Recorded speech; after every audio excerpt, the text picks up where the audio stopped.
Welcome to T-SAT. ఈరోజు మనం తెలంగాణ ఉద్యమంలో భాగంగా హైదరాబాద్ సంస్థానం భారతదేశంలో ఏ విధంగా విలీనమైనది, దాన్ని మనం సింపుల్గా స్వతంత్ర భారతదేశంలో హైదరాబాద్ సంస్థానం విలీనం. ఇక్కడ హైదరాబాద్ అనేది ఏంటి? ప్రస్తుతం ఉన్న హైదరాబాద్కి ఆనాడున్న హైదరాబాద్కి చాలా వ్యత్యాసం ఉంటుంది. ఆనాడు హైదరాబాద్ అనేది ఒక స్వదేశీ సంస్థానం అవుతుంది. ఇక్కడ స్వదేశీ సంస్థానము అంటే ఏంటిది? ప్రిన్సిలీ స్టేట్ అంటున్నాం. ప్రిన్సిలీ స్టేట్ అంటే రాజకుటుంబానికి సంబంధించిన వ్యక్తుల చేత పరిపాలించబడే ఒక నిర్దిష్టమైన భూభాగము అవుతుంది. ఆ నిర్దిష్టమైన భూభాగంలో ఎంతైనా వైశాల్యం ఉండవచ్చు.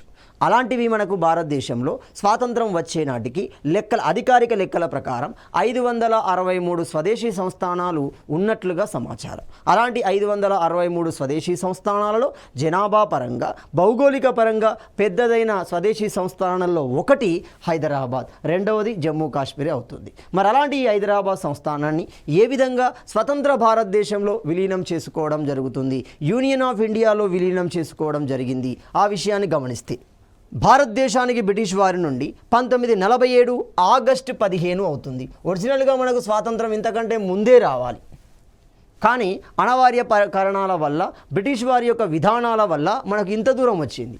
ఎందుకంటే ఎప్పుడైతే 1942 ఆగస్టు 8న క్విట్ ఇండియా ఉద్యమం జరిగిందో ఆనాడే డిసైడ్ అయ్యారు, త్వరలోనే దేశానికి స్వాతంత్రం ఇవ్వవలసిందే అనే నిర్ణయానికి రావడం జరిగింది. కాలయాపన చేసుకుంటూ మళ్ళీ సయోధ్య కుదుర్చు, మళ్ళీ భారత ప్రభుత్వంపై ఆధిపత్యం చెలాయించే క్రమాన్ని వాళ్ళు కొనసాగించారు. అంటే కొంతకాలం కొనసాగిన తర్వాత ఈ విషయం సద్దుమణుగుతుంది అనే ధోరణిలోకి బ్రిటిష్ వారు వెళ్ళిపోవడం జరిగింది. అయినా ప్రజలు వినకపోవడంతో 1947 ఆగస్టు 15న ఆనాటి భారత స్వాతంత్ర చట్టం ప్రకారం దేశానికి స్వాతంత్రం ఇవ్వడం జరిగింది. అది రావడానికి ప్రధాన కారణం ఏమవుతుంది? మౌంట్ బాటన్ ప్రణాళిక అవుతున్నాడు. మరి ఎవరి మౌంట్ బాటన్ అంటే భారతదేశాన్ని పరిపాలించిన బ్రిటిష్ వారికి సంబంధించి చివరి గవర్నర్ జనరల్ ఆఫ్ ఇండియా మనకు మౌంట్ బాటన్ అవుతున్నాడు. ఇక్కడ విషయాన్ని గమనించాలి. 2 బ్రిటిష్ పదాలతో కూడిన గవర్నర్ జనరల్ వస్తే మౌంట్ బాటన్ అవుతున్నాడు. స్వతంత్ర భారతానికి మొట్టమొదటి బ్రిటిష్ గవర్నర్ జనరల్, స్వతంత్ర భారతానికి మొట్టమొదటి బ్రిటిష్ గవర్నర్ జనరల్ మరియు భారతదేశానికి చివరి బ్రిటిష్ గవర్నర్ జనరల్ మౌంట్ బాటన్ అవుతున్నాడు. మరి ఈ మౌంట్ బాటన్ ప్రణాళిక ప్రకారమే, దాన్ని మనం డికీ బర్డ్ ప్లాన్ అంటున్నాం, దాని ప్రకారమే రూపొందించబడింది 1947 భారత స్వాతంత్ర చట్టం. దీని ప్రకారం దేశానికి స్వాతంత్రం వచ్చింది. అదే సందర్భంలో పాకిస్తాన్ దేశం నుండి విడిపోవడం జరుగుతుంది. ఆ విషయాలు మనకు మౌంట్ బాటన్లో ఉంటున్నాయి. స్వతంత్రం వచ్చే నాటికి దేశంలో మొత్తం స్వదేశీ సంస్థానాలు 562 అంటున్నాం. కొన్ని అధికారిక లెక్కల ప్రకారం గమనిస్తే 563 ఉంటున్నాయి. ఎందుకంటే జూనాగఢ్ని స్వదేశీ సంస్థానం కింద కన్సిడర్ చేయవచ్చు, చేయకపోవచ్చు. ఎందుకంటే భౌగోళికంగా చాలా చిన్నదిగా ఉంటుంది. అంటే మొత్తం స్వదేశీ సంస్థానాలలో అతి చిన్న స్వదేశీ సంస్థానం మనకు జూనాగఢ్ అవుతుంది. చూడండి, ఆ జూనాగఢ్ అనేది గాంధీ జన్మించిన ప్రదేశం మనకు కనబడుతుంది. ఇక్కడ మనకు 563 అంటున్నాం అధికారిక లెక్కల ప్రకారం. కాబట్టి దాన్ని మనం కన్సిడర్ చేయకపోతే 562 అంటున్నాం. ఇంకా సింపుల్, 560కి పైగా స్వదేశీ సంస్థానాలు అనుకోండి. అందులో 4 స్వదేశీ సంస్థానాలు భారత యూనియన్లో విలీనం కావడానికి అంగీకరించలేదు అంటున్నాం. మరి అంగీకరించడానికి కారకుడు ఎవరు? గమనిస్తే సర్దార్ వల్లభాయ్ పటేల్ అవుతున్నాడు. స్వదేశీ సంస్థానాలను భారతదేశంలో విలీనం చేయడానికి ఒక ప్రత్యేకమైన కమిటీ ఏర్పాటు చేయడం. ఆ కమిటీకి అధ్యక్షుడే సర్దార్ వల్లభాయ్ పటేల్. అతని యొక్క కార్యదర్శి విపి మీనన్. ఈ విపి మీనన్ చాలా క్రియాశీలకంగా వ్యవహరిస్తాడు. ఆ మౌంట్ బాటన్కి కార్యదర్శిగా పనిచేశాడు. అదేవిధంగా సర్దార్ వల్లభాయ్ పటేల్కి కార్యదర్శిగా పనిచేయడం జరుగుతుంది. ఈ స్వదేశీ సంస్థానాలు దేశంలో విలీనం కావడానికి ఎల్లప్పుడూ సర్దార్ వల్లభాయ్ పటేల్ వెంట ఉన్న వ్యక్తి విపి మీనన్ అంటున్నాం. మరి మొత్తంగా దాదాపుగా 560 వరకు, దాదాపుగా 559 అనుకోండి, అవి భారతదేశంలో ఎక్కువగా విలీనం అయ్యాయి. అంటే 90% దేశంలో, 10% పాకిస్తాన్లో విలీనం కావడం జరుగుతుంది. మేము ససేమిరా అన్నారు 4. ఎందుకు అన్నారు అనే విషయాన్ని గమనించాలి. అంటే ఒక దేశానికి ఉండే వ్యవస్థ అక్కడ కనబడుతుంది. ఇప్పుడు హైదరాబాద్ స్వదేశీ సంస్థానాన్ని గమనించండి.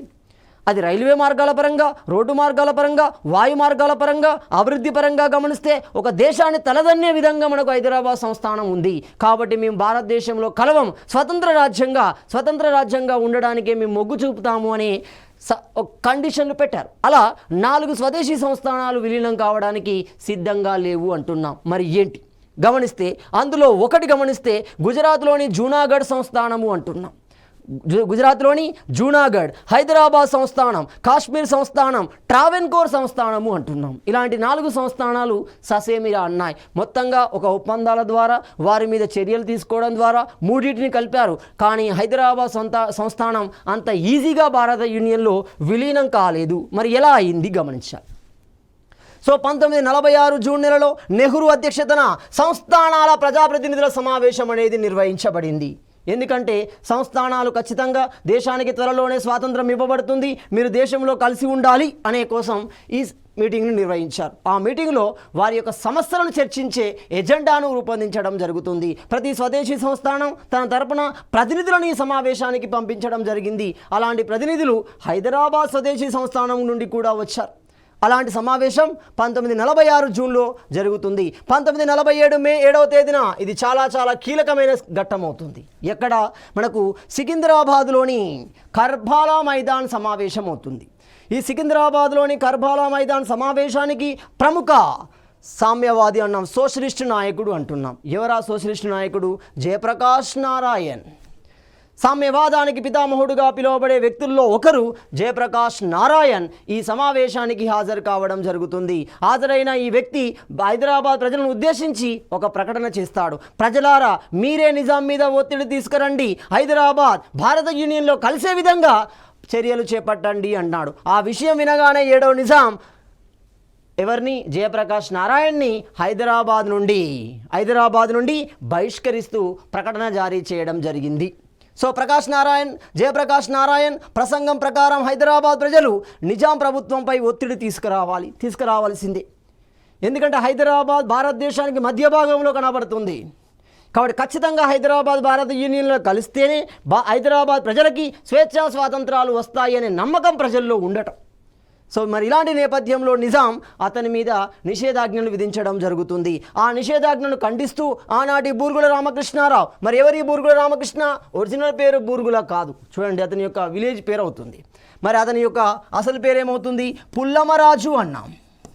సో పుల్లమరాజు రామకృష్ణారావు, అతడే చరిత్రలో మనకి బూర్గుల రామకృష్ణారావుగా పిలువబడుతున్నాడు. హైదరాబాద్ రాజ్యానికి మొట్టమొదటి ముఖ్యమంత్రిగా నియమించబడిన వ్యక్తి మనకు బూర్గుల రామకృష్ణారావు. అతని ఆధ్వర్యంలో ఆ విషయాన్ని, అంటే జయప్రకాష్ నారాయణ్ను నిషేధించిన విషయాన్ని ఖండిస్తూ నిరసనలు చేపట్టారు హైదరాబాద్ కేంద్రంగా.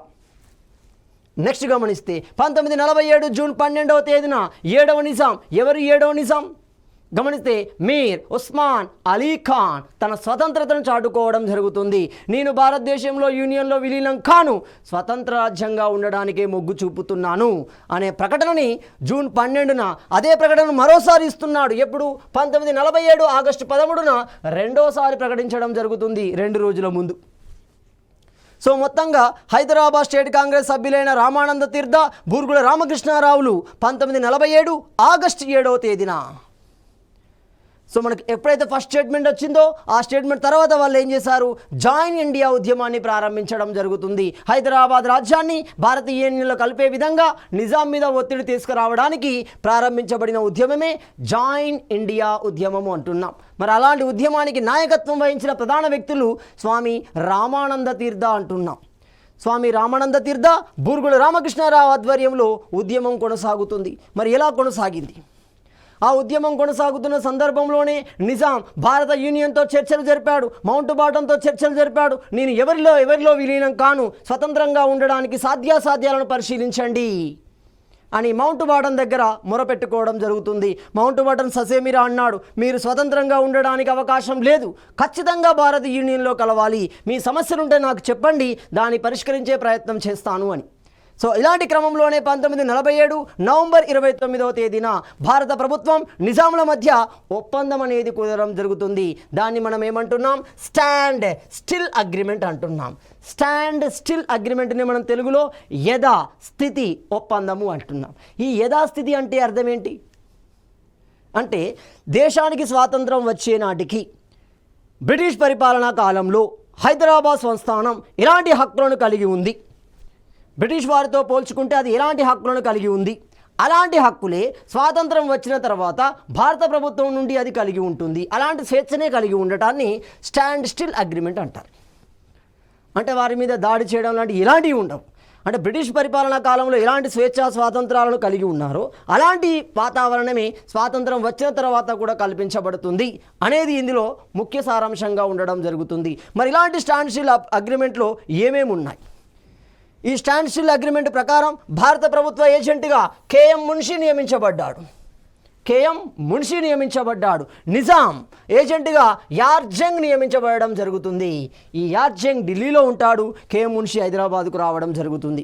అంటే ఇప్పుడు సింపుల్గా గమనిస్తే ఈ ఒప్పందాన్ని అమలుకు పరిశీలించడం కోసం హైదరాబాద్లో భారతీయ ఏజెంట్గా ఉన్న వ్యక్తి కేఎం మున్షి, భారతదేశంలో నిజాం ఏజెంట్గా ఉన్న వ్యక్తి యార్జంగ్ అంటున్నాం. ఇద్దరి సమక్షంలో ఆ ఒప్పందానికి సంబంధించిన అంశాలు అమల్లోకి వస్తాయి. మరి ఆ ఒప్పందంలో ఏ అంశాలు ప్రస్తావించబడ్డాయి గమనిస్తే, ఇప్పటి నుండి హైదరాబాద్ రాజ్యం విదేశీ వ్యవహారాలు 1, రక్షణ 2, కమ్యూనికేషన్ 3 ఇవి పూర్తిగా భారత ప్రభుత్వం ఆధీనంలో ఉంటాయి.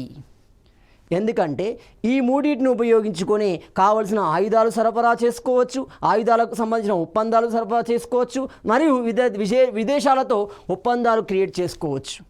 కాబట్టి ఇలాంటివి జరగకుండా వాళ్ళు ఏం చేశారు? భారత ప్రభుత్వం కట్టుదిట్టమైన చర్యలు తీసుకొచ్చింది. ఏమంది?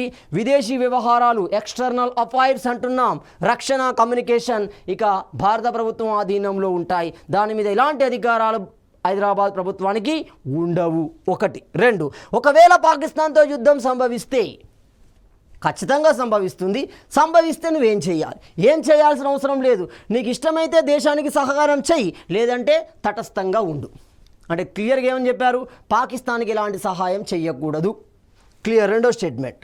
3వ స్టేట్మెంట్ గమనిస్తే, హైదరాబాద్లో వెంటనే ప్రజలకి వాక్, సభ, సమావేశ స్వాతంత్రాలను కల్పించాలి. అంటే చూడండి, హైదరాబాద్ ప్రజల యొక్క పరిస్థితి ఏ విధంగా ఉందో అర్థమవుతుంది. అంటే నిజాం హైదరాబాద్ ప్రజలని తమ చెప్పు చేతుల్లో ఉంచుకోవడానికి కాసిం రజ్వీ యొక్క మాటలు నమ్మి మొత్తంగా హక్కులను తీసివేయడం జరిగింది. కనీసం మాట్లాడడానికి హక్కు లేకుండా చేశారు. వాళ్ళను భయకంపితులను చేసి తమ ఆధీనంలో పెట్టుకునే ప్రయత్నం చేయడం జరిగింది. కాబట్టి ప్రజలకి స్వేచ్ఛా స్వాతంత్రాలను అందించాలి, సమావేశం నిర్వహించుకునే హక్కులను కల్పించాలి అంటాడు. 4 అరెస్టు చేయబడిన హైదరాబాద్ నాయకులను, కార్యకర్తలను వెంటనే విడుదల చేయాలి అంటున్నాం. అంటే హైదరాబాద్ సమాజాన్ని కంట్రోల్లో పెట్టడం కోసం అనేక మంది నాయకులను, కార్యకర్తలని జైల్లో నిర్బంధించారు. అలా నిర్బంధించబడిన వ్యక్తుల్లో వందే మాతరం రామచంద్రరావు కూడా ఉన్నాడు. చూడండి, వీళ్ళు చాలా క్రియాశీలకంగా ఉంటారు. సో అలాంటి వ్యక్తులను వెంటనే విడుదల చేయండి అంటున్నాడు. 4వ ఆప్షన్. 4వది 5వ స్టేట్మెంట్ గమనిస్తే, ఒప్పందం ముగిసేలోపు హైదరాబాద్లో ప్రజాప్రభుత్వం ఏర్పాటు చేయాలి, ఒక డెమోక్రటిక్ ప్రభుత్వం అనేది ఏర్పాటు చేయాలి. అంటే ప్రజల చేత, ప్రజల కోసమే ప్రజలే ఏర్పాటు చేసిన ప్రభుత్వాన్ని ఏర్పాటు చేయాలి. అంటే ఎన్నికల సంఘం ద్వారా ఉండాలి. ఇంకా సింపుల్ గమనిస్తే, రాజరికాన్ని తీసివేయమన్నాడు. రాజరికం లేకుండా ప్రజాప్రభుత్వం ఉండాలి అని చెప్పాడు. జరగబోయే నియామకాల పరంగా భారత ప్రభుత్వాన్ని సంప్రదించాలి అంటున్నాడు. అంటే ఒకవేళ హైదరాబాద్ తన పరిపాలనా వ్యవహారాలకు సంబంధించి ఉద్యోగాల నియామకం జరిగితే, ఎలాంటి ఉద్యోగాలు? ముఖ్యమంత్రి కానీ, ప్రధానమంత్రి కానీ, డిప్యూటీ మినిస్టర్ కానీ ఇలాంటివి జరిగితే, అంటే క్రియాశీలకంగా పరిపాలనలో ఉండే ఉద్యోగాల నియామకం జరిగితే ప్రభుత్వాన్ని సంప్రదించాలి. ఎందుకు సంప్రదించాలి? ఒకవేళ సైన్యాధికారి ప్రభుత్వాన్ని సంప్రదించకుండా ఉంటే తమ వర్గానికి చెందిన వ్యక్తి, భారతదేశానికి వ్యతిరేకంగా ఉన్న వ్యక్తి ఉండవచ్చు అక్కడ. కాబట్టి అలాంటివి జరగకుండా ఈ 6వ అంశాన్ని పొందుపరచడం జరుగుతుంది. ఇలా మనకి యథాస్థితి ఒప్పందం అటు భారత యూనియన్కి, ఇటు మనం హైదరాబాద్ సంస్థానానికి మధ్య జరిగింది. 1947 డిసెంబర్ 4న హైదరాబాద్లోని కింగ్ కోటి ప్యాలెస్ సమీపంలో 7వ నిజాంపై బాంబు దాడి అనేది జరిగింది. అసలు ఈ సమస్యలకు కారకుడెవడు? ఈ హైదరాబాద్ సంస్థానం భారత యూనియన్లో కలవకుండా కాపాడేటోడెవరు? 7వ నిజామే. వీడే పోతే అయిపోతుంది కదా, ఆ సమాజమే, ఆ వంశమే పోతుంది. కాబట్టి నేరుగా దీన్ని తీసుకోగలుగుతారు. కాబట్టి అతన్నే చంపడానికి ప్రయత్నం జరిగింది. ఆ ప్రయత్నం చేసిన వ్యక్తులు ఎవరు? ఆర్య సమాజ్కు సంబంధించిన వ్యక్తులు. సో ఆర్య సమాజ్కు సంబంధించిన క్రాంతికార్ దళ సభ్యులు ఎవరవుతున్నారు? నారాయణరావు పవార్ అంటున్నాం. నారాయణరావు పవార్, జగదీష్ గండయ్య ఇలాంటి వ్యక్తుల సమూహంతో ఒక ప్రయత్నం చేయడం జరుగుతుంది. ఒక ప్రణాళికను రూపొందించి అతని మీద బాంబులు వేసి చంపాలనే ప్రయత్నం జరుగుతుంది. కానీ అది విఫలమవుతుంది. సో మరి ఇలాంటి కూటమిలో ఉన్న ప్రముఖ వ్యక్తి కొండ లక్ష్మణ బాపూజీ అంటున్నాం. ఇతన్నే తెలంగాణ కురువృద్ధుడు అంటున్నాం. ఇతని నివాసాన్నే జలదృశ్యము అంటున్నాం. ఈ జలదృశ్యమే తెలంగాణ ఐక్యవేది యొక్క మొదటి పార్టీ ఆఫీస్ అవుతుంది. సో మనకి ఇక్కడ కొండా లక్ష్మణ బాపూజీ యొక్క నివాసము. అలాంటి వ్యక్తి ఈ నిందితుల్లో 7వ నిందితుడిగా గుర్తించబడడం జరుగుతుంది. నారాయణ పవార్ ఇక్కడ చూడండి, ప్రజల చేత నారాయణరావు పవార్ హైదరాబాద్ భగత్ సింగ్గా పిలువబడడం జరుగుతుంది. 1947 డిసెంబర్ 18న 7వ నిజాం తన మంత్రిమండలిని రద్దు చేయడం జరిగింది. ఎందుకంటే ఒప్పందం ఒప్పుకున్నాడు, దాని ప్రకారం ప్రజాప్రభుత్వం ఏర్పాటు చేయాలి, ప్రజలు కోరుకున్న ప్రజలకు అనుకూలమైన వ్యక్తులతో ప్రభుత్వం ఏర్పాటు చేయాలి. కాబట్టి మంత్రిమండలిని రద్దు చేయడం జరిగింది. నూతన మంత్రిమండలిని ఏర్పాటు చేశాడు. నూతన మంత్రిమండలి ప్రధానిగా మీర్ లాయక్ అలీ నియమించబడడం జరిగింది. సో దీంతో పాటుగా ఆ మంత్రిమండలిలో ఉన్న ప్రముఖ వ్యక్తుల్లో గమనిస్తే పింగళి వెంకట్రామరెడ్డి ఉప ప్రధానిగా, మరి బిఎస్ వెంకట్రావు, మల్లికార్జున్ జోషి వంటి హిందువులు కూడా ఇందులో ప్రాతినిధ్యం పొందడం జరిగింది. మొత్తంగా రినివేట్ చేశాడు మంత్రిమండలిని. ప్రభుత్వ ఆదేశాల ప్రకారం ప్రజలకు అనుగుణమైన మంత్రిమండలిని రినివేట్ చేయడం జరిగింది 7వ నిజాం. సో 7వ నిజాం ఎంఐఎం అంటున్నాం, ఎంఐఎం మజ్లీస్ ఇత్తెహాదుల్ ముస్లిమన్ అంటున్నాం. మజ్లీస్ ఇత్తెహాదుల్ ముస్లిమన్, దాన్ని ఎంఐఎం అంటున్నాం. ఇది ఏఐఎంఐఎం వచ్చింది, ఆల్ ఇండియా మజ్లీస్ ఇత్తెహాదుల్ ముస్లిమన్ అవుతుంది. ఓవైసీ కుటుంబం చేతిలో ఉండడం జరుగుతుంది. అలాంటి ఎంఐఎం సంస్థకు చెందిన అధ్యక్షుడు ఎవరు? కాసిం రజ్వీ. మరి ఎప్పుడు అధ్యక్షుడిగా నియమించబడ్డాడు? 1946. ఏ ప్రాంతానికి సంబంధించిన వ్యక్తి? లాతూర్ ప్రాంతానికి సంబంధించిన ప్రముఖ వకాలత్ అవుతాడు. వకాలత్ అంటే లాయర్, ఫేమస్ లాయర్. సో మరి అలాంటి లాయర్ అయిన ఈ కాసిం రజ్వీ 1946లో ఎంఐఎం సంస్థకి అధ్యక్షుడిగా ఉంటున్నాడు. భావజాలం, ఇస్లామిక్ భావజాలాన్ని, ఇస్లామిక్ లోతైన భావజాలం కలిగిన వ్యక్తి కాసిం రజ్వీ. 7వ నిజాంకు మద్దతు ఇచ్చాడు. మీరు నా వెంట ఉండండి, నేను నీ చేతిలోనే ఆనాటి మొఘల్ సామ్రాజ్యం, ఆనాటి ఢిల్లీ సామ్రాజ్యం ఏ విధంగా భారతదేశాన్ని పరిపాలించిందో అలాంటి స్థానంలో నిన్ను నిలబెడతాను అని చెప్పాడు. సో క్లియర్గా అతని మాటలు నమ్మడం వల్ల ఏం చేయాలి? ఇప్పుడుగా భారత ప్రభుత్వంతో జరిగిన ఒప్పందం ఉంది, స్టాండ్ స్టిల్ అగ్రిమెంట్ను ఉల్లంఘించడం ప్రారంభించడం జరిగింది. మరి ఎలా ఉల్లంఘించారు? క్లియర్గా ప్రిపేర్ అవుతున్నాడు, యుద్ధానికి సన్నాహకాలు చేస్తున్నాడు. భారతదేశంతో తెగదెంపులు చేసుకోండి, అవసరమైతే యుద్ధం చేయడానికి సిద్ధంగా ఉండండి, కావలసిన ఆయుధాలని, కావలసిన సైన్యాన్ని, కావలసిన మద్దతుని మనం కూడగట్టుకోవాలి. కావాలి అంటే మనం ఏం చేయాలి? స్టాండ్ స్టిల్ అగ్రిమెంట్ను ఉల్లంఘించాల్సిందే. ఎందుకు? స్టాండ్ స్టిల్ అగ్రిమెంట్లో మొదటి స్టేట్మెంట్ ఏమంటుంది? కమ్యూనికేషన్, విదేశీ వ్యవహారాలు ఉండకూడదు, రక్షణ అది మొత్తం భారత ప్రభుత్వం ఆధీనంలో ఉంటున్నాయి, అవి ఉంటే మనం ఏం చేయలేం, కాబట్టి ఉల్లంఘించు అని మొదలు పెడతాడు. ఎలా ఉల్లంఘించారో చూడాలి. 1, ఆయుధాల కోసం ప్రయత్నం చేశాడు. ఆయుధాల కోసం ఎవరిని? ప్రముఖ ఆయుధాల డీలర్లతో ఒప్పందాలు కుదుర్చుకున్నాడు. అలాంటి డీలర్లలో ఆస్ట్రేలియాకు చెందిన సిడ్నీ కాటన్, టీటీ మోర్, లండన్కు చెందిన టీటీ మోర్, ఇలాంటి వ్యక్తులతో ఒప్పందాలు చేసుకున్నాడు. అలాంటి ఆయుధాలని గోవా కేంద్రంగా హైదరాబాద్లోకి తీసుకొచ్చే ప్రయత్నం చేశాడు. ముఖ్యంగా పోర్చుగీస్ వారితో సంప్రదింపులు కూడా చేశాడు. గోవా ఓడరేవుని తమకు అమ్మవని వారితో సంప్రదింపులు కూడా చేయడం జరిగింది. ఆయుధాలని సమకూర్చుకునే ప్రయత్నం చేశాడు. 1, ఆయుధాల తయారీ కోసం స్వయంగా హైదరాబాద్ సంస్థానంలోనే ఎక్కడ? మోతీమహల్, గోల్కొండ, చాదర్ఘట్ కేంద్రంగా ఆయుధ కర్మాగారాలను నిర్మించడం జరిగింది. అంటే చిన్న చిన్న వస్తువులను తయారు చేసే కార్యక్రమం కూడా చేపట్టాడు. భారీ ఎత్తున మందుగుండుని బయట నుండి తెచ్చుకునే ప్రయత్నం చేశాడు. దేశీయంగా తయారు చేసే ప్రయత్నం కూడా మోతీమహల్, గోల్కొండ, చాదర్ఘట్ కేంద్రంగా ఆయుధ కర్మాగారాలని నిర్మించడం జరిగింది. నిజాం కొనసాగిస్తున్న ఆయుధాల ఒప్పందం గురించి మరి ఇలా రహస్యంగా ఆయుధాలను సమకరిస్తున్నాడు. ఎక్కడి నుండి, ఎలా, ఎవరి ఒప్పందం ద్వారా సమకూరుస్తున్నాడు, ఆ సమాచారాన్ని ఎప్పటికప్పుడు భారత ప్రభుత్వానికి చేరవేసిన ప్రముఖ వ్యక్తులు ఎవరు? ఒకరు వందే మాతరం రామచంద్రరావు. వందే మాతరం అనేది పేరు కాదు, ఎందుకంటే అతడు జైల్లో నిర్బంధించబడినప్పుడు కాలాపాని అంటున్నాం, ఆ కాలాపాని జైల్లో నిర్బంధించబడిన సందర్భంలో ఉపయోగించిన నినాదమే వందే మాతరం అవుతుంది. కాబట్టి ఆ సంఘటన తర్వాత ఇతడు వందే మాతరం రామచంద్రరావుగా పిలువబడడం జరుగుతుంది. పండరీపుర సభలో ఈ బిరుదు అతనికి ఇవ్వడం జరుగుతుంది. వందే మాతరం రామచంద్రరావు, రామారావు, నరసింగారావు ఇలాంటి వ్యక్తులు ఎప్పటికప్పుడు ఈ రహస్య ఆయుధాల ఒప్పందం, దానికి సంబంధించిన సమాచారాన్ని భారత ప్రభుత్వానికి చేరవేశారు. నెక్స్ట్ 7వ నిజాం కాసిం రజ్వీ అధికార రేడియో అయిన 7వ నిజాం కాసిం రజ్వీ ఇద్దరు అధికార రేడియో అయిన దక్కన్ రేడియో అంటున్నాం. మరి ఏంటి ఈ దక్కన్ రేడియో? దీన్ని మనం చరిత్రలో నిజాం రేడియో అంటున్నాం. ఏం చేశారు? ఈ రేడియోను ఉపయోగించుకొని అసత్య వార్తలని ప్రజలకు అందించడం జరిగింది. ముస్లింలను రెచ్చగొట్టే కార్యక్రమం చేశాడు. ముస్లింలను సైన్యంలో చేర్చుకునే కార్యక్రమం చేశారు. భారతదేశం మన మీద దురుద్దేశపూరితంగానే దాడి చేయడానికి సిద్ధమవుతుంది, ప్రజలారా మీరు సిద్ధంగా ఉండండి దేశాన్ని ఎదుర్కోవడానికి అని ముస్లింలలో నూతన ఉత్తేజాన్ని నింపే ప్రయత్నం చేశాడు. ఇవన్నీ అసత్య వార్తలే, కానీ ప్రజానికానికి ఏం తెలుసు? ఉన్న రేడియో ఒకటే కదా. అక్కడ క్లియర్గా అధికార రేడియో అయిన దక్కన్ రేడియో లేదా నిజాం రేడియో కేంద్రంగా అసత్య వార్తల ద్వారా ప్రజానికాన్ని డైలమాలోకి తీసుకెళ్ళాడు. సో ఇలాంటి సందర్భంలో ప్రజానికం డైలమాలో ఉంది, మరి అది వాస్తవమో కాదా ప్రజానికానికి తెలియజేయాలి. మరి ఎలా? ఇలాంటి సందర్భంలోనే మరో రేడియో అనేది చరిత్రలోకి వస్తుంది. దాన్ని మనం ఏమంటున్నాం? భాగ్యనగర్ రేడియో అంటున్నాం. మరి ఈ భాగ్యనగర్ రేడియో ఎవరు ఏర్పాటు చేశారు, ఎలా ఏర్పాటు చేశారు గమనిస్తే పాగపుల్లారెడ్డి ఏర్పాటు చేయడం జరుగుతుంది. భాగ్యనగర్ రేడియో ఇది కౌంటర్ అటాక్. దేనికి సంబంధించి? దక్కన్ రేడియోకి సంబంధించిన కౌంటర్ అటాక్. ఆ దక్కన్ రేడియో ద్వారా చెప్పే మాటలన్నీ అసత్య వార్తలే. ప్రజలారా మీరు నమ్ముకోకండి, మీ భవిష్యత్తు నిర్మించడం కోసమే భారత ప్రభుత్వం ప్రయత్నిస్తుంది అని భాగ్యనగర్ రేడియో చెప్పడం జరుగుతుంది. అలాంటి భాగ్యనగర్ రేడియోను హైదరాబాద్ కేంద్రంగా ఏర్పాటు చేసింది పాగపుల్లారెడ్డి. మరొక రేడియో కేంద్రాన్ని ఏర్పాటు చేయాలి అంటే దానికి కావలసిన పరికరాలు కావాలి. మరి ఈ పరికరాలు ఎక్కడి నుండి ఎవరు సమకూర్చారు గమనిస్తే అచ్యుత పట్వర్ధన్ అంటున్నాం. ఎవరి అచ్యుత పట్వర్ధన్? గమనిస్తే ఇక్కడ 1942 ఆగస్టు 8న జరిగిన క్విట్ ఇండియా ఉద్యమ సందర్భంలో గాంధీ మొదటి రోజే అరెస్ట్ చేయబడతాడు. దాదాపు 90,000 మంది దేశంలోని ప్రతి జైల్లో నిర్బంధించబడడం జరుగుతుంది.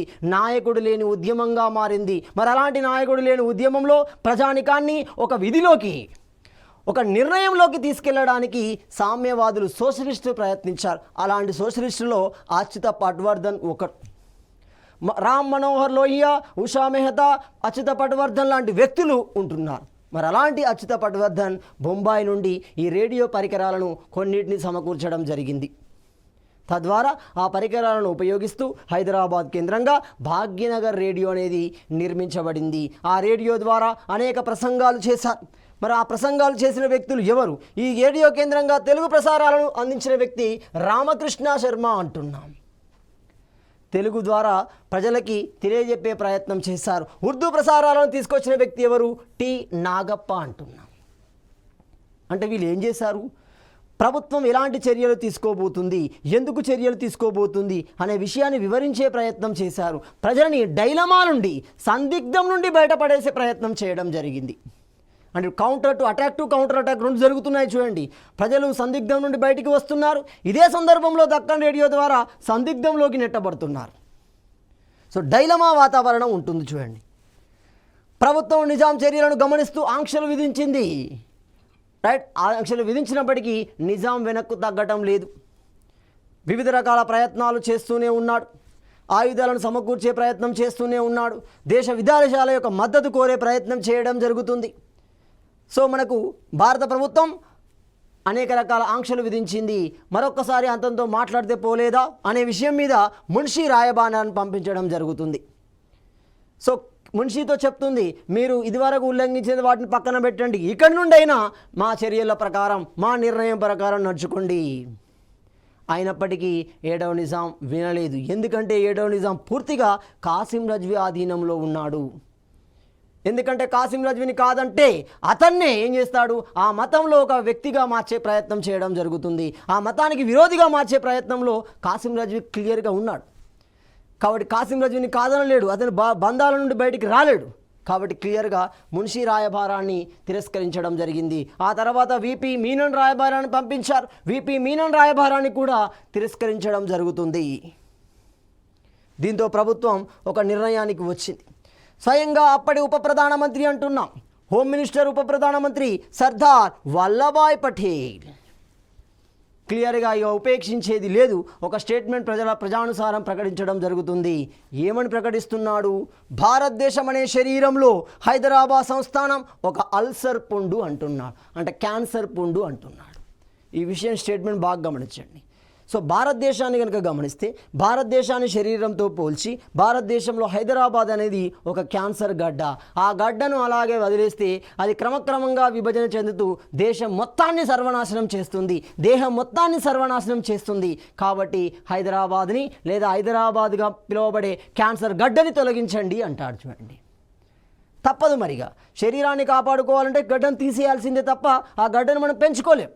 అది పెంచుకుంటే మన శరీరాన్ని నాశనం చేస్తుంది. కాబట్టి క్లియర్గా స్టేట్మెంట్ ఇచ్చాడు. అంటే సింపుల్గా భారతదేశంలో హైదరాబాద్ సంస్థానాన్ని కలపండి, సింపుల్.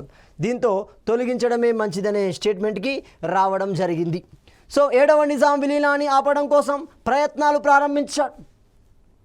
ఇక దేశంలో అన్ని దారులు మూసుకుపోయాయి, విదేశాలలో మాత్రమే మార్గాలు ఉన్నాయి. ఎక్కడ మార్గాలు ఉన్నాయి? అక్కడ మనకేమవుతుంది, యుఎన్ఓలో మార్గాలు ఉన్నాయి. యుఎన్ఓలో ఏమున్నాయి? ఐక్యరాజ్య సమితిలో మార్గాలు ఉన్నాయి. చూడండి, సాధారణ సమితి, సాధారణ సభ అంటున్నాం. మనం క్లియర్గా గమనిస్తే ధర్మ కర్తృత్వ మండలి అన్నాం, ట్రస్టీషిప్ కౌన్సిల్ అంటున్నాం. ఈ ట్రస్టీషిప్ కౌన్సిల్లో కంప్లైంట్ ఇవ్వడానికి ప్రయత్నం చేస్తాడు. అంతేకాకుండా విదేశాల నుండి మద్దతు కోరడం జరుగుతుంది. భారతదేశం అక్రమంగా దోపిడీపూర్వకంగా మమ్మల్ని ఆక్రమించే ప్రయత్నం చేస్తుంది, మమ్మల్ని భయకంపితం చేస్తుంది, మీరే అడ్డుకోండి, భారతదేశంతో ఒకసారి మాట్లాడండి. ఎవరి మద్దతు కోరుతున్నాడు? బ్రిటిష్ చక్రవర్తి 6వ జార్జ్ మద్దతు కోరడం జరుగుతుంది. అదేవిధంగా బ్రిటన్ ప్రధానమంత్రి కెమెన్ అట్లీ మద్దతు కోరడం జరుగుతుంది. బ్రిటన్ ప్రతిపక్ష నాయకుడు విన్స్టన్ చర్చిల్ యొక్క మద్దతు కోరడం జరుగుతుంది. అమెరికా అధ్యక్షుడు ట్రూమన్ మద్దతు కోరడం జరుగుతుంది. ఎవ్వరు ససేమిరా అంటారు, భారతదేశంతో మాట్లాడే స్థితిలో మేము లేవు, మీరే స్వయంగా భారతదేశానికి దగ్గరికి వెళ్ళి భారత ప్రభుత్వంతో సంప్రదింపులు జరుపుకోండి తప్ప మేము మీ విషయాలలో జోక్యం చేసుకోలేము, మీ మధ్య సయోధ్య కుదుర్చలేము. మీకు మీరై ఒక స్టెప్ ముందుకు తీసుకొని మీ సయోధ్యను మీరే కుదుర్చుకోండి, అదే మీకు మంచిది అనే విషయాన్ని అందరూ చెప్పారు 7వ నిజాంకి. భారతదేశంపై ఐక్యరాజ్య సమితిలో ఫిర్యాదు చేయడం కోసం అప్పటి హైదరాబాద్ విదేశాంగ మంత్రి మోహిన్ నవాజ్ జంగ్ నాయకత్వంలో ఒక బృందాన్ని పంపించడం జరుగుతుంది. మరి ఆ సందర్భంలో అధ్యక్షుడు ఎవరున్నారు? భద్రతా మండలి అధ్యక్షుడు ఎవరున్నారు? అలెగ్జాండర్ కాండోజెన్ ఉండడం జరిగింది. అలెగ్జాండర్ కాండోజెన్ ఉండడం జరుగుతుంది. సో మొత్తంగా బయటి ప్రయత్నాలు కూడా బెడిసి కొట్టాయి, యుద్ధానికి సిద్ధమవుతుంది. ఇక తప్పనిసరి పరిస్థితుల్లో భారతదేశాన్ని ఎదుర్కోవాల్సిందే. కాసిం రజ్వీ చేసిన తప్పిదం వల్ల ఎదుర్కోవాల్సిందే. కానీ కాసిం రజ్వీ ఏమంటాడు? ఇప్పటికీ మనకే ఛాన్స్ ఉంది, ఇప్పుడు మనం భారత ప్రభుత్వాన్ని ఓడిద్దాము, భారత సైన్యాన్ని ఓడించి దేశానికి అధిపతిగా మారుదాము అని నిజామును మద్దతిస్తూనే ఉన్నాడు, నిజాంని అనవసరమైన చర్యలకు గురి చేస్తూనే ఉన్నాడు. సో మొత్తంగా ఆపరేషన్ పోలో చర్య వస్తుంది. హైదరాబాద్ రాజ్యాన్ని భారతీయ యూనియన్లో కలుపుటకు భారత ప్రభుత్వం చేపట్టిన చర్యనే ఆపరేషన్ పోలో అంటున్నాము, ఆపరేషన్ పోలో అంటున్నాము. నెక్స్ట్ గమనిస్తే ఇది 1948 సెప్టెంబర్ 13. సెప్టెంబర్ 13 అంటే మండే అవుతుంది, సెప్టెంబర్ 17 అంటే ఫ్రైడే అవుతుంది. సోమవారం నుండి శుక్రవారం మధ్య ఇది నిర్విమానంగా కొనసాగడం జరిగింది. దీనిని రూపొందించిన వారు southern commander in chief E N Goddard అవుతున్నాడు. అంటే స్వయంగా సర్దార్ వల్లభాయ్ పటేల్ ఈ బాధ్యతను అతడికి అప్పచెప్పాడు. గోడార్డ్ గారు హైదరాబాద్ సంస్థానాన్ని విలీనపరచుకోవడం కోసం ఒక విధానాన్ని, ఒక సైనిక వ్యూహాన్ని నిర్మించండి అన్నాడు. అతడు 4 దశలతో కూడిన ఒక వ్యూహాన్ని నిర్మించడం జరుగుతుంది, 4 మార్గాలతో కూడిన ఒక వ్యూహాన్ని నిర్మించడం జరుగుతుంది. దాన్ని మనం ఏమంటాం? గోడార్డ్ ప్లాన్ అంటున్నాం.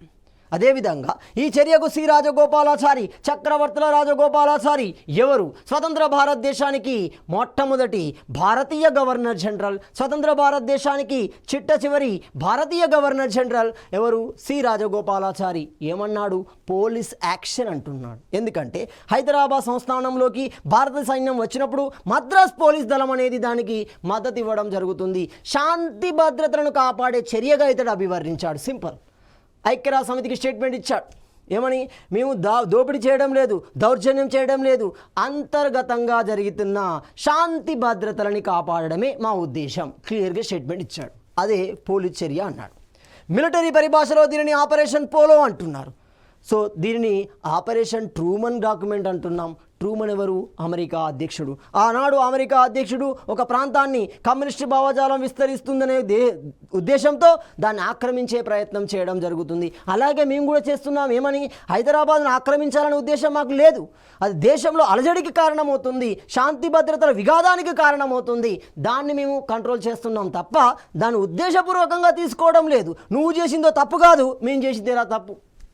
సో ఈ స్టేట్మెంట్ వాళ్ళు తీసుకొచ్చారు. ఆపరేషన్ ట్రూమన్ డాక్యుమెంట్ అంటున్నాం, ఆపరేషన్ కాటర్ పిల్లర్ అంటున్నాం, ఆపరేషన్ కబడ్డీ అంటున్నాం, ఆపరేషన్ పోలో అనే వివిధ రకాల పేర్లతో మొత్తంగా సమాచారం, అనధికారిక సమాచారం ప్రకారం గమనిస్తే మొత్తం ఆపరేషన్ పోలోకి 11 పేర్లు ప్రతిపాదించబడుతున్నాయి. ఈ 11 పేర్లు ఎందుకు పెట్టారు అంటే ఐక్యరాజ్య సమితిలో కంప్లైంట్ ఇచ్చారు, మరి దానికి సమాధానం ఇవ్వాలి.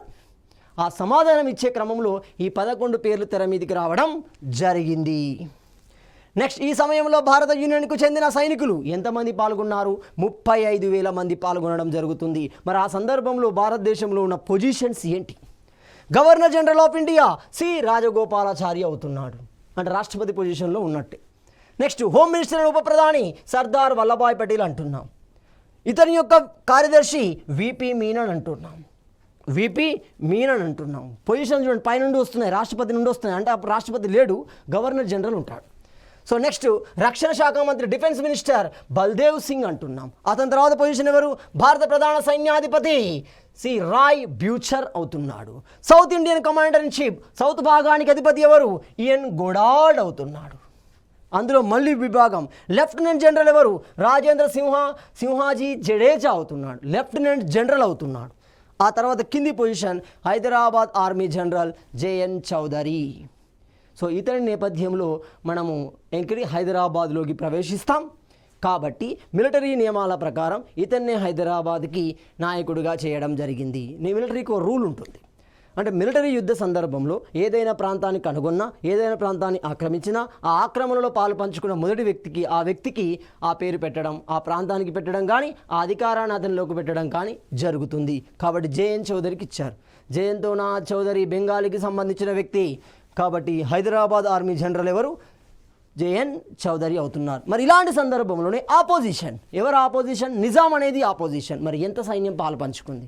మనోళ్ళు 35,000 అయితే నిజాం సైన్యం 22,000 మంది రజాకారులు.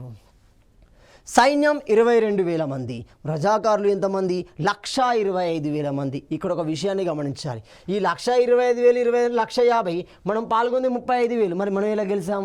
సుశక్తిలో ఒక ట్రైనర్స్ ఉన్నారు, కానీ ఇక్కడ ట్రైనర్స్ లేరు. ఏమైంది?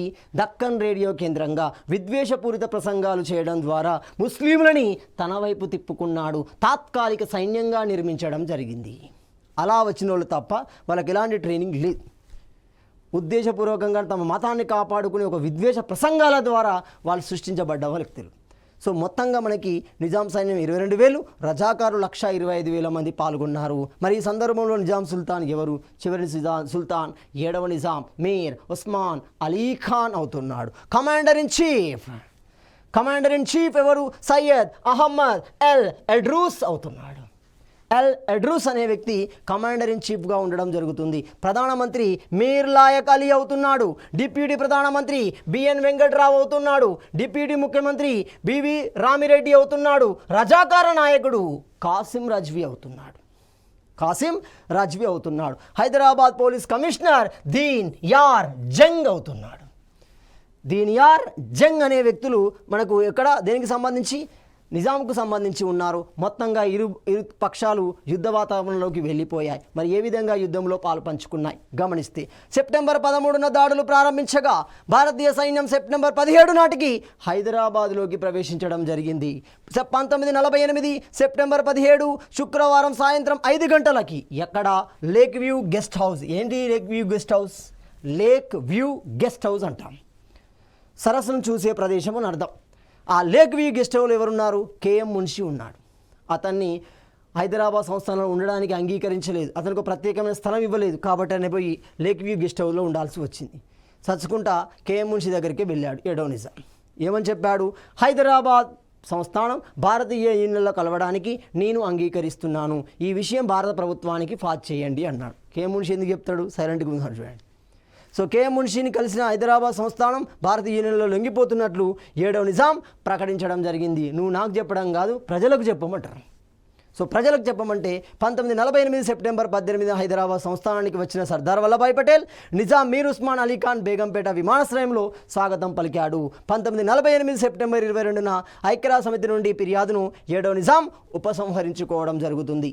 ఇలా హైదరాబాద్ సంస్థానము అనేది భారత యూనియన్లో ఒక సుదీర్ఘ ప్రక్రియ ద్వారా, అది ఒకరోజు జరిగిన విషయం కాదు, అదొక సుదీర్ఘ ప్రక్రియ ద్వారా కాలానుక్రమంగా ప్రజా చైతన్యం జరిగి చివరగా తప్పనిసరి పరిస్థితుల్లోనే భారత యూనియన్ హైదరాబాద్ సంస్థానాన్ని భారత యూనియన్లో విలీనం చేసుకోవడం జరిగింది. విలీనం చేసుకున్న సందర్భంలో అది పార్ట్ బి రాష్ట్రంగా పేర్కొనబడడం జరిగింది. తదుపరి అంశాన్ని మనము తదుపరి వీడియోలో చర్చించుకుందాం.